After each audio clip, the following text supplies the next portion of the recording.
கோவிலில் பூஜைக்கு பயன்படும் சில புனிதமான பூக்கள்.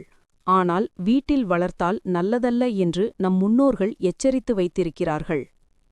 செவ்வரளி. செவ்வரளிப் பூவை கோவிலில் சிவபெருமான் பூஜைக்கு பயன்படுத்தலாம்.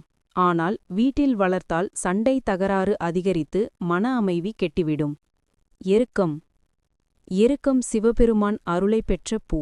ஆனாலும் வீட்டுக்குள் வைத்தால் நோய்கள் அதிகரிக்கும். மேலும் பாம்புகளையும் தீய ஆவிகளையும் ஈர்க்கும் என்று நம்பப்படுகிறது. தும்பைச் செடி. சிவபெருமான் விரும்பும் தும்பைச் செடி கூட வீட்டில் இருந்தால் வறுமையும் சாந்தியின்மையும் வரும் என்று சொல்லப்படுகிறது.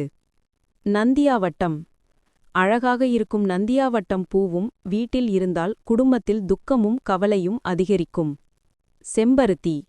கருப்பு அல்லது கருப்பு கலந்த நீல நிற செம்பருத்தி நல்லதல்ல. ஆனால் சிவப்பு செம்பருத்தி வீட்டில் இருந்தால் அதிர்ஷ்டமும் செழிப்பும் சேரும் என்று சொல்லப்படுகிறது.